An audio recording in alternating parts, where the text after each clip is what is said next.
Would you identify yourself, please, and ask your question? Assalamu alaikum. Ladies and gentlemen, brothers and sisters, Sheikh Deedat. Like all Muslims, I'm incensed by what Rushdie has written, and I feel I must protest. According to what you said during your marvellous lecture to the Qur'an, we cannot nickname people or mimic, is that right? Then how would I feel when I read your book on the first line refer to Satanic Salman and the picture with the horns and the hat? Is that against the Qur'an or not? Could you please clarify that point with me? Thank you. Thank you. Well, let me say, look what he did to me. See, if I swore you, anybody will justify you swearing back. Am I right? Am I right? Yes. If I swore you, you swear me. You swear me, I swear you. And people will say, well, you just can't help. That guy did it to me. What he did to me, my natural reaction, I'm not perfect, by God, by far from perfect. I'm. Could we have quiet, please? Excuse me, you had your chance. If you would like to ask a question, please go to the back of the queue. Would you please be quiet? You had your chance. You asked 3 questions. Now, why don't you line up? Why are you sitting there like a dead duck, Why don't you line up there? You get your turn. You. Line up. Take your turn. Then we know who you are, what you're talking about. See, shouting from there. Now he's discussing strategy. How? Look, my son, I am like anybody else, like you, like anybody else. I am no saint. And I'm not perfect. I'm telling you, this is what Islam teaches. I, you, everybody, you must try to the best of your ability to live by it. Let's say to a degree, I have fallen short of that requirement. I have done it. I have done it. Good night. Thank you. The next questioner, please. If you would identify yourself. Assalamu alaikum. My name is Omar. I'm a Muslim. I need no other identification except the title that Allah in His infinite wisdom, power, and grace has given to me, and that is that I'm a Muslim. I heard much of what you said and I agreed, and I heard much of what you said and I was hurt and disagreed. I was pained for the children that were here and the language. Of course, we live in a world where language such as that is often used. But what pained me the most was when I heard, if I can quote you, and please allow for my inaccuracies. Sometimes I am often mistaken. If you live in a country, you should be willing to die for it.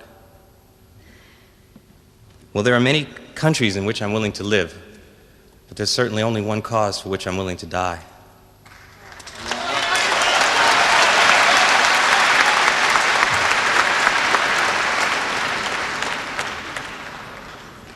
Please clarify yourself if you could. Yes. Thank you. You see, I made a statement that if a country is worth living in, it is worth dying for. I did say that. Islam teaches us that if you can't live, you can't practice your religion, you can't do things right, then you make hijrah. Allah tells us in the Qur'an that His earth is vast. For provision, He will provide for you. Make hijrah and go. Go somewhere else. You have no right to remain in a place now. If you are not allowed to practice your faith, your iman, our thing is now, if you are not in a position to practice your deen, you must get out. That is all. So, but if it's worth living in, your country is at war and you sit at home and say, let the people die for you, for your children. I says, no, you must be prepared to defend the country against any outside attack. Right is right, wrong is wrong. But you owe certain loyalties to your country. If you're in Pakistan, you have to defend Pakistan. If you're in Saudi Arabia and there's conscription, in my country, there's no conscription for the black man. But if there is, I can't help it. He said, look, if you live in this country, you have to fight for this country. Otherwise, get out. So this is the answer I can give you, my brother. That I said, if you think it's worth living in, then it's worth dying for. If it's not worth living in, then you are free.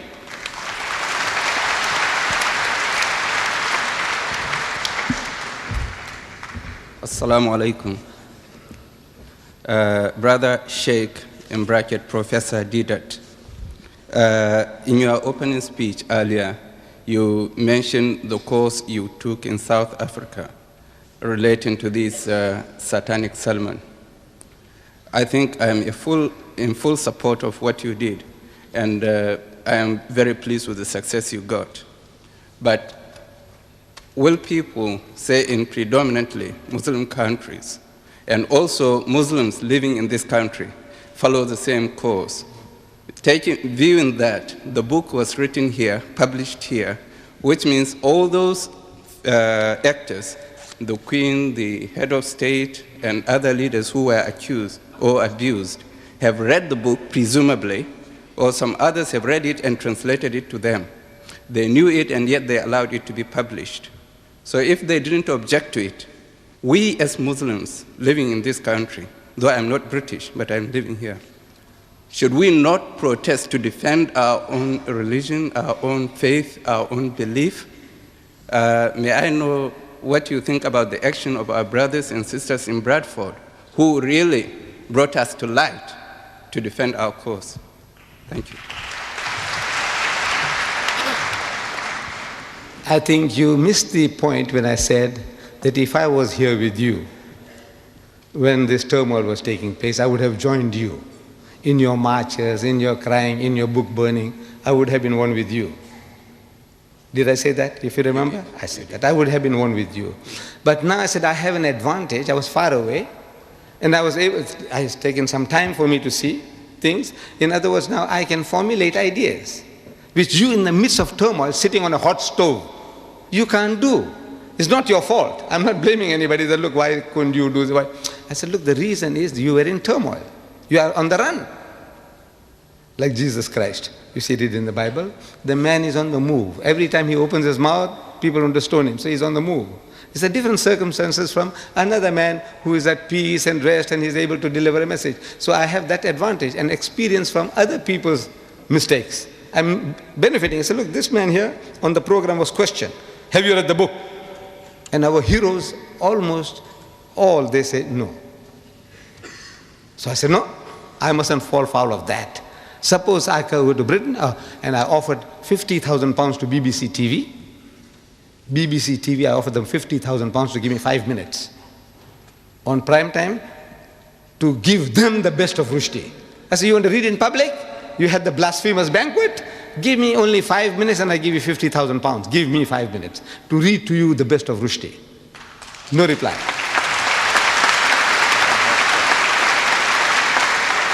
I offered ABC and PBS TV in America $50,000 for 5 minutes. Give me 5 minutes. Why I'm able to do that is I'm benefiting from my other brothers' mistakes. They made certain mistakes. I said, no, I won't do that. You know, I might just share this with you.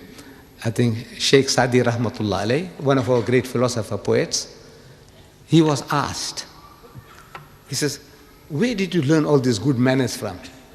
Your good manners. You know, you're such a perfect man that we see, you know, well behaved. Where did you learn them from? So he said, I learned them from the unmannerly. So how can you learn manners from the unmannerly? He said, no, you see, everything I see in the other man that I feel is not right, I won't do it. So this thing you did like that, I won't do that. That mistake you did, so no, I won't do that. So I learned my good manners from the unmannerly. What do you?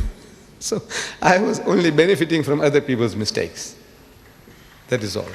Thank you very much. You are great. Next questioner, please.